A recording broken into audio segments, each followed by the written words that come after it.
আমি ইতিমধ্যে জানিব পাৰিছো যে তিনিচুকীয়া চহৰস্থিত শ্যাম কেমিকেলৰ স্বত্বাধিকাৰী মুকেশ আগৰৱালা তেখেত এই ফেক্টৰীটোৰ স্বত্বাধিকাৰী। লগতে আমাৰ এজন স্থানীয় যুৱক বিনোদ চেত্ৰী তেখেতক লৈ ফেক্টৰীটো পৰিচালনা হৈ আছে।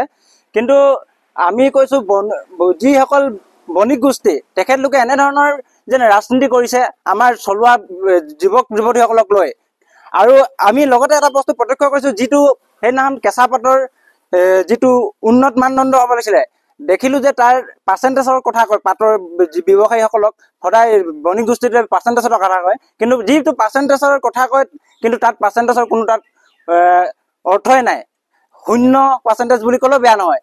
এফুট দীঘল বা তাতকৈ বেছি দীঘল দীঘল পাত তেখেত লৈছে। আৰু যেতিয়া আমি প্ৰত্যক্ষ কৰিলো তাত মেলি থৈছিলে কিছুমান শীতলৰ কাৰণে পাত মেলি থয়, সেই পাতবোৰ দেখিলো যে তাত পাতবিলাক প্ৰায় সংখ্যক জ্বলা পাত। তেনেস্থলত আমাৰ তিনিচুকীয়াৰ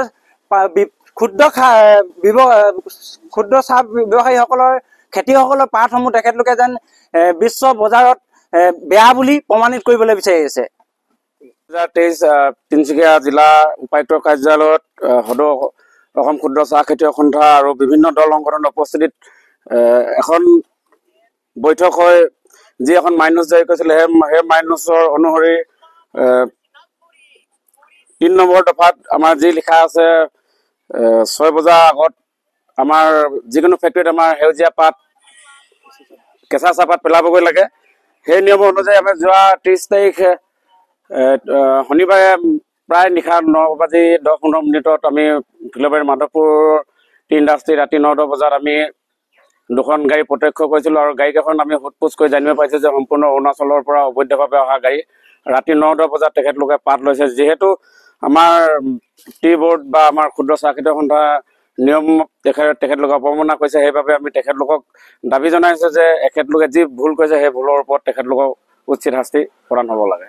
অকল কৰ্মচাৰীয়ে আছে যিসমূহ প্ৰতিৰক্ষা ব্যৱস্থা থাকিব লাগে, তেওঁলোকৰ যিসমূহ প্ৰটেকশ্যনৰ ব্যৱস্থা থাকিব লাগে, এটা হেলমেট, এযোৰ জোতা, কিন্তু তেনেকুৱা ধৰণৰ কোনো প্ৰতিষেধকৰ ব্যৱস্থা আমি ইয়াতে দেখিবলৈ পোৱা নাই। তেওঁলোকে ইমান ডাঙৰ ইমান ভয়ংকৰ মেচিনৰ কাম কৰি আছে। তেওঁলোকে খালী গাৰে এযোৰ চেণ্ডেল পিন্ধি তেওঁলোকে কাম কৰি থাকিবলগীয়া বিষয়টো আমি সন্দেহৰ আৱৰ্তত ৰাখিছোঁ। কথা হ'ল, এজন কৰ্মচাৰীক তেওঁৰ যিখিনি কাম কৰিবলৈ যিখিনি সঁজুলিৰ প্ৰয়োজন, যিখিনি প্ৰটেকশ্যন, যিখিনি তেওঁৰ নিজৰ আত্মৰক্ষাৰ ব্যৱস্থাৰ যিখিনি সা সৰঞ্জাম আছে, তেওঁলোকৰ সা সৰঞ্জামসমূহ আমি ইয়াত ব্যৱহাৰ কৰা দেখিবলৈ পোৱা নাই।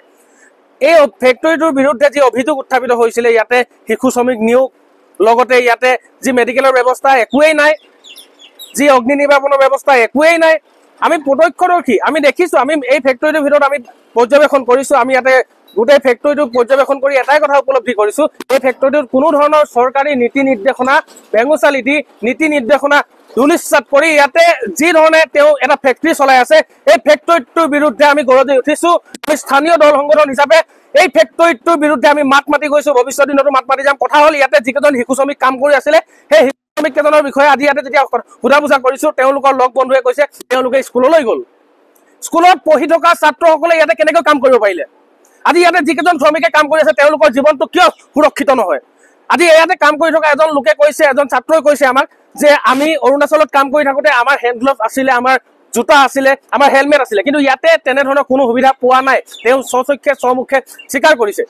এনেকুৱা ধৰণৰ চৰকাৰী নীতি নিৰ্দেশনাৱলী ভেঙুচালি দি তেওঁলোকৰ নীতি নিৰ্দেশনী তেওঁলোকে যি ফেক্টৰী চলাই আছে, আমাৰ যি আগৰৱালা উপাধিৰ লগতে বিনোদ চেত্ৰী নামৰ যি দুজন ব্যক্তিৰ প্ৰচেষ্টাত এই ইণ্ডাষ্ট্ৰীটো চলি আছে, তেনেকুৱা যি বহিৰাগত যি বনিয়া, এই বনিয়াৰ নেতৃত্বত আমাৰ অসমীয়া ল'ৰা আমি ধ্বংস হৈ যাবলৈ দিব নোৱাৰোঁ। দল সংগঠন হিচাপে আমি তীব্ৰ ভাষাৰে গৰিহণা দিছোঁ। এনেকুৱা ধৰণৰ ফেক্টৰীৰ মই মতালি, এনেকুৱা ধৰণৰ মালিকৰ মই মতালি কোনো পধ্যেই গ্ৰহণ কৰা নহ'ব।